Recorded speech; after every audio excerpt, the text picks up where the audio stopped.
Hi friends, it's Miss Alicia from Arizona Farm Bureau Ag in the Classroom. And it's Miss Sandy here to say hello.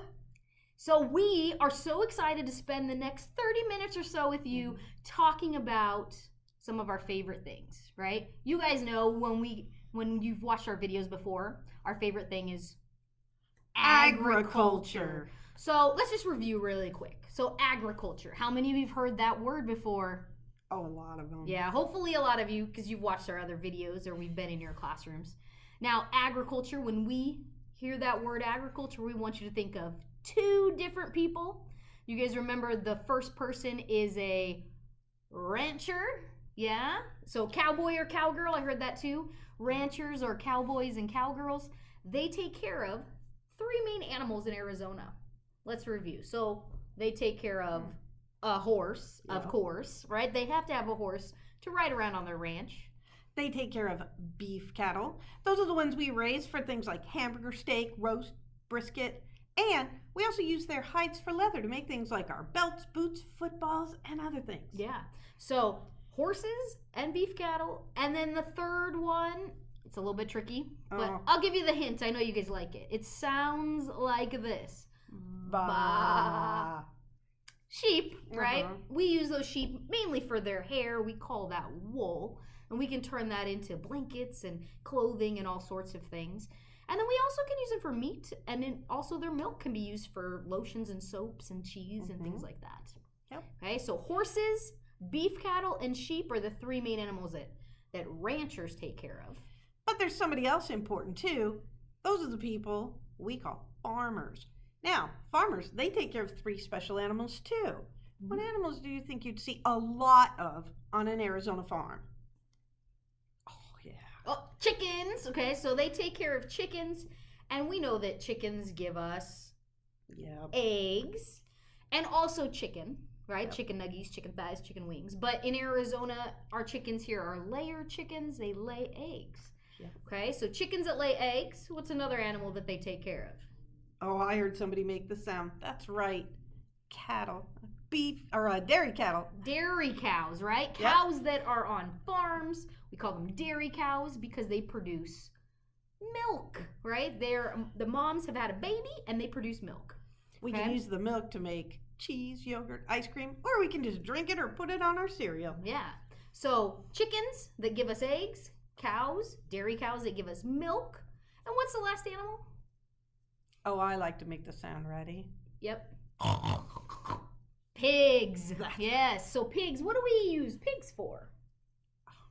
I heard bacon. Right? But pork, the meat that comes from pigs is called pork. And bacon and ham and pork chops, those are all types of pork, right?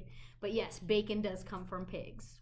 Okay, so pigs that give us pork, chicken that give us eggs, cows that give us milk. Those are the three main animals that farmers take care of in large numbers in Arizona. But in Arizona, our farmers, they're really known for growing a lot of crops. And especially our farmers in Yuma, Arizona, they grow a lot of those vegetables that are eaten all across the United States all winter long. So crops are plants that farmers grow. And so they can be vegetables, like Miss Sandy said. They could be fruit. They could be grains like wheat, okay? Or even fiber crops that like cotton that we turn into clothing. Okay. But things like the grasses that our dairy cattle eat. Right. Alfalfa. Yep. So today though, we're gonna focus on vegetables. Okay, because that's what our book's about. Now, what's the difference between a vegetable and a fruit? Oh, I heard somebody. That's right. Fruits have seeds inside them. A vegetable is when we're eating the root, the stem, the leaf, or the flower of the plant. But if it's the part that has the seeds, that's a fruit. That's a fruit. Yep. So we're going to focus on the things that are vegetables. So the root, the stem, the leaves, or the flower. Okay? And in order to learn more about those things, we're going to read a book. Okay? You guys know how much we love reading books. And this one is a really cool book because it's written by an author right here in Arizona, in Yuma, Arizona. And we're going to talk about a little bit more about where Yuma is. But this book is called Deserts Grow Veggies, okay? And we're going to read it And I hope that you guys enjoyed as much as we do. Deserts grow veggies? Hi, I'm Lucy. I live in Minnesota, a state in the Midwest. Brr, it's freezing. Wintertime in the Midwest is cold.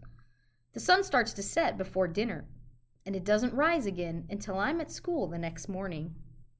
During these cold months, my family stays healthy by eating lots of delicious vegetables, soups, salads, and a whole bunch of broccoli. For a yummy snack at school, I like to eat ants on a log. Don't worry, they're not really ants. Tonight we're having a roast with a big green salad. It's so dark and cold outside, but it snowed last night, so everything is covered in a thick white blanket. It's pretty, but I can't help thinking how nice the sun will feel when summer comes again. As we pass the salad around the table, I look at all the different vegetables in the bowl. The fresh lettuce is green and crunchy. There's dark green spinach mixed in with the light green celery and bright red strawberries. My sister Abby eats her cucumbers first. "Where does our salad come from?" she asks. "Great question," Mom says. "I don't think it's from here." We all giggle. What could grow during the winter time here? The sticker on the box of spinach says, "Grown in Yuma, Arizona." Arizona, I say. Isn't Arizona mostly a desert? A lot of it is, Mom says. But I've heard Yuma is actually a great place to grow vegetables. Huh? Deserts have sand, tumbleweeds, cacti, and skulls, right? How can there be a desert that grows veggies? The next time Mom takes me to the grocery store, I walk through the produce section looking at the labels on fruits and vegetables. I pick up a red bell pepper from Mexico. Whoa, that's far from Minnesota. I look at the oranges. Yuma, Arizona. Broccoli, Yuma, Arizona. Celery, Yuma, Arizona. Cauliflower, cabbage, kale, lettuce, all grown in Yuma, Arizona. I can't believe all our vegetables come from so far away. I imagine crops growing in sand with tumbleweeds rolling by. What makes Yuma so great for growing vegetables? At home, I look at a map of Arizona. Yuma is in the southwest corner of the state, next to California and Mexico. The Colorado River runs right through it. That must be how it gets so much water for the crops. 90% of all leafy greens found in the U.S. grocery stores during the winter come from Yuma, Arizona. No wonder they call it the winter vegetable capital of the world. I can't stop reading about Yuma. It gets extremely hot there in the summertime, sometimes over 120 degrees. But from November to March, Yuma has temperatures in the 60s and 70s most days, like summer here in Minnesota. Yuma is sunny almost every single day of the year. Sunny days and warm winters sure sound nice. If I were a vegetable, I'd want to grow there too. All this research is making me hungry. Bet you don't know where those oranges come from, I say to Abby. Florida, she says. Nope, Arizona. It's too hot for anything to grow there, she says. That's what I thought, I say. But did you know that Arizona exports crops to over 70 countries and across the United States? Abby raises an eyebrow. Lucy, you really need to get outside more. It's so cold and dark outside. Sure makes me wish I could go to Yuma. The next day at school, I'm still talking about Yuma. Did you know they grow cotton, wheat, dates, melons, and citrus in Arizona? I asked my teacher. She's so impressed. She says I should do more research and teach the class all about farming in Arizona. That night, I researched about winter vegetables that grow in the desert. I find pictures of red and green lettuce fields, rows and rows of lettuce as far as the eye can see. There are kale, broccoli, and celery fields too. All those different shades of green remind me of a big green checkerboard.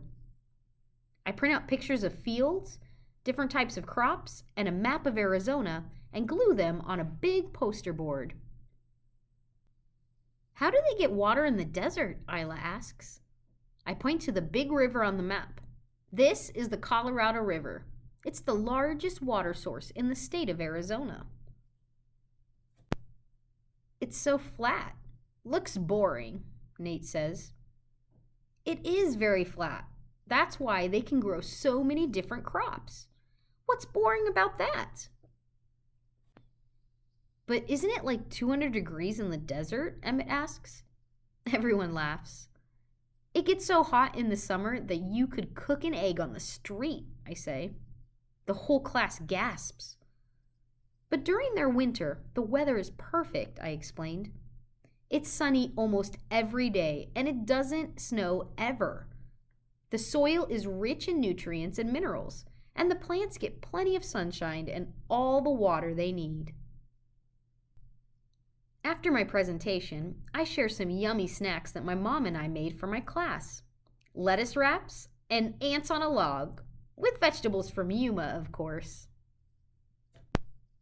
Thanks to places like Yuma, Arizona, we can eat vegetables all year long. But I still can't wait for the snow to melt here in Minnesota so I can grow and eat vegetables from my very own garden.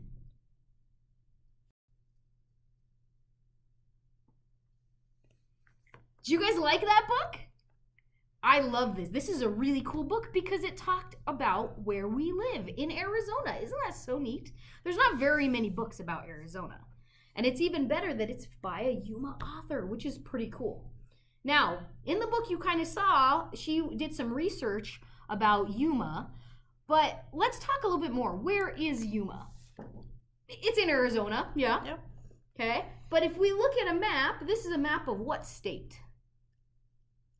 Arizona, Yeah. right? This is where we live. This is what our state looks like. And our state is divided into 15 counties. So that's each of these different divisions, right? So each of these little sections, those are different counties in Arizona. And this one that's green, that's Yuma. Okay, so it's in the southern area, okay, the southwest area of Arizona. And the Colorado River is running right along here, right through the edge of Yuma. Right, which in the book she talked about, well, that makes sense because that's where the water comes from so that they can grow all those different things. And where this Yuma is located, it allows them to grow things in the winter and the other places can't. The climate, the weather allows them to grow things in the winter. Where other places like Minnesota in the book, there's snow on the ground. It's too cold. So it's the perfect climate and temperature. And that's why Yuma is the winter lettuce capital of the world. Isn't that cool? World. 120 million servings of lettuce a day. That's like what they're producing in the winter. Isn't that neat?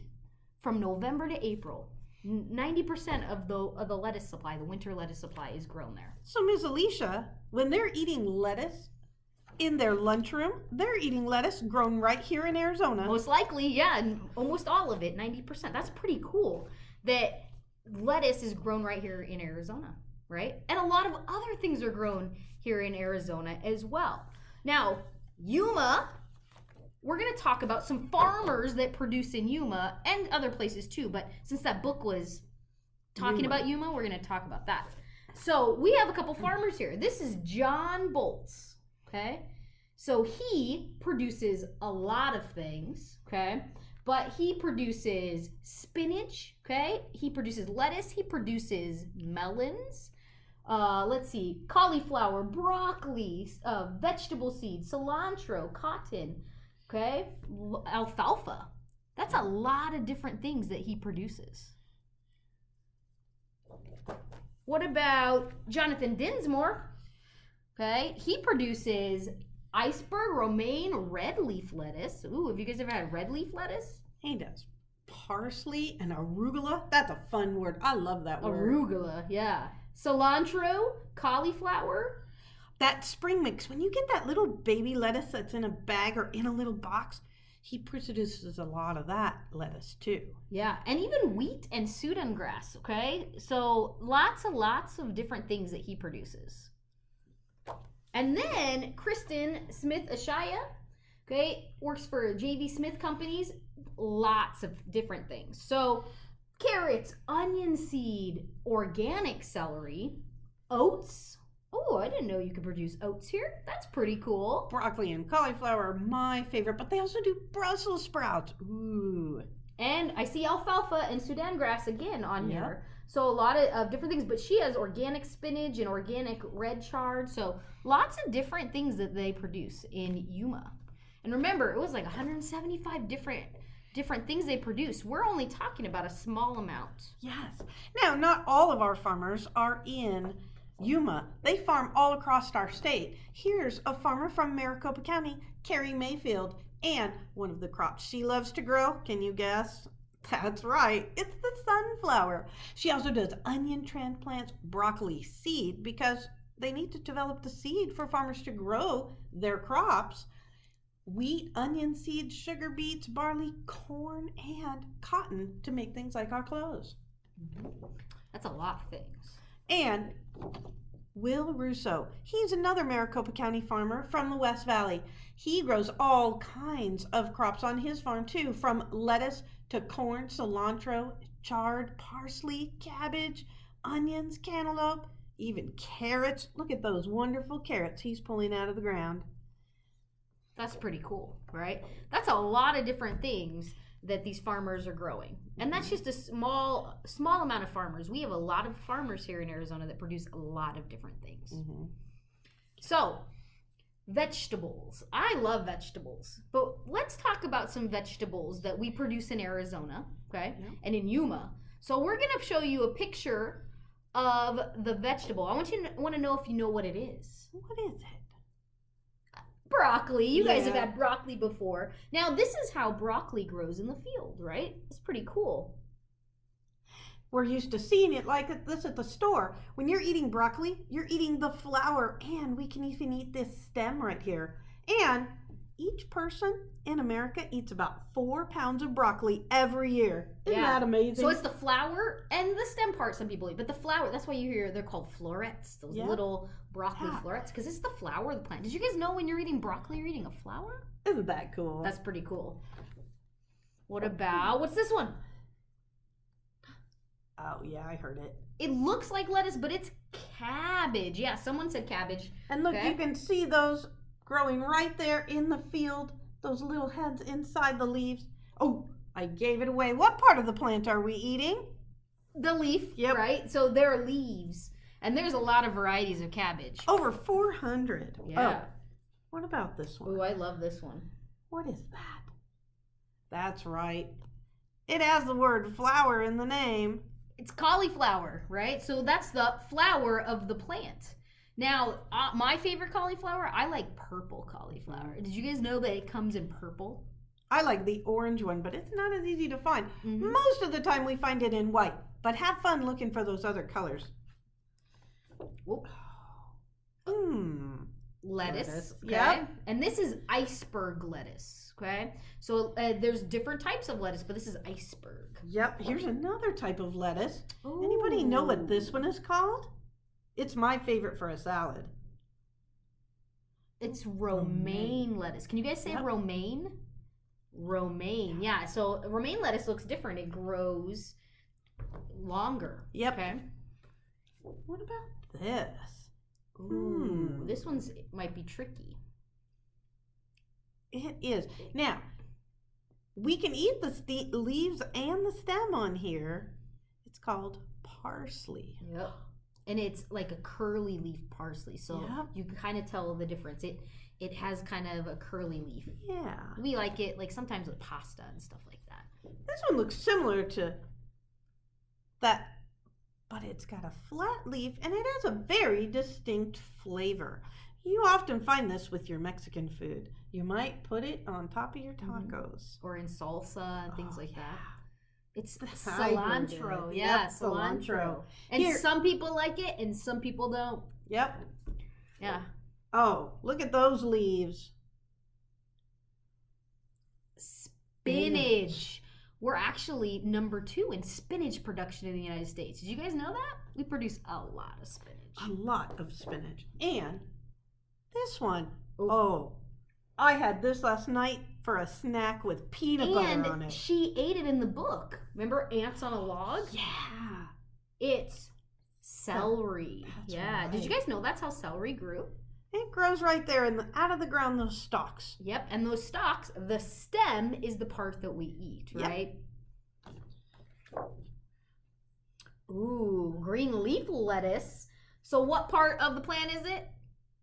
The leaf. Yep. Okay. And it's really fun because it's curly. Ooh, Oh. this one's a little bit tricky. Do you guys know what this is? Now, the part we eat generally goes under the ground, Mhm. but this one's not being grown to eat. It's being grown for the seed. Yeah, and Mrs. Mayfield grows these on their farm. Yeah. These are onion Did seeds. you guys know that's what the onion flower looks like? Yeah. All those white, and now you can see the little seeds in there. Yeah, onion seeds are really small. Yep. So they grow the onions in the West Valley in Buckeye, so for their seed. Yep. Yeah, that's pretty cool. Now this you'll find in that bag with a lot of different kinds of leaves for lettuce. That's our spring mix, and it's very colorful, and it has different flavors depending upon what the mix was. Yeah, so when you go to the store to get lunch, a lot of times it's all mixed up, lots of different types of lettuce leaves. Yep. Oh, this is one of my favorite things. I love eating these. What are those? Look at them growing on the plant there. Did you know this is the flower? Yeah, it's artichoke. How many of you guys like to eat artichoke? I love artichokes. I like artichokes a lot. I like to eat them. Yep. This one's a tricky one. I wonder if you guys know what this is. Some of you might. Might often find it in your Chinese food. We often chop it up there, but you can grill it. My husband grills it. It's called bok choy. Oh, that's a funny name. Can you guys say it? Bok choy. That's a fun one to remember. Yep. I like that. And we're eating the stem and the leaves when we eat bok choy. Another leaf that we eat, this one, it's called kale. Yeah. I like kale. I do like too. Especially when you put it in a salad. This Ooh. one, look at those colorful stems Yep. and how it grows in the field. That's chard or Swiss chard. I Yep. really like chard because it can come in lots of different colors. Yep. And it tastes kind of like spinach when you cook it. But you can eat it raw too. And you eat the stem and the leaves of that. Oh, this one. We often put this on our pizza. I love it on pizza. I heard somebody say it. It's basil, yeah. Yeah. Ooh. This one, you might not recognize it like this, but I bet you've tasted it before. How many of you have tried a pickle? This is what gives pickles their dill flavor. That's a dill it's plant. dill. Yep. Oh, this one. Oh, I like this. There's lots of different varieties of this. My favorite one is a chocolate variety. It's called chocolate mint because this is a mint leaf. And Those are they mint use this leaves. mint to flavor all different kinds of things. Mm-hmm. Look at that beautiful lettuce. So it has red leaves. It's called red leaf lettuce. Yep. That's an easy one. That is. And this one I love to say, it's arugula. This is called wild arugula, and we eat the leaves. I You like might- the shape of the leaves. They're a little bit different than other leaves. Yep, and you might find it a lot in your spring mix, Mhm. or sometimes even on that fancy hamburger. Yeah. So that's a lot of veggies that we produce in Yuma. Yeah. Did you guys know we produce that much? Remember, about 175 different vegetables in Yuma, Arizona. That's pretty cool. That's a lot. That is a lot. And she mentioned a lot more in the book, and you know that is pretty cool that our state can produce those things, even though we are a desert, right? Our climate, our weather allows us to be able to do that, and the farmers grow different varieties of things that grow really well here. so that they can make sure they're using all that water wisely. So it's really important. When they produce things, they're making sure they produce different varieties that do well in the desert. And they can grow different things, different times of the year, depending upon our weather. Yeah. But not everything is grown just for food. We also grow a lot of things for seeds here, because that way we can grow more the next year. Mm-hmm. So we hope that you guys learned something new, and you maybe learned about a vegetable you didn't know we produced here. Okay, and we hope you enjoyed that book, because it's one of our favorites. It's a really cool new book, and it's really neat that it was written by a Yuma, Arizona author, which is even better. Yeah. So enjoy all the veggies you eat at home, and have a great day. Bye.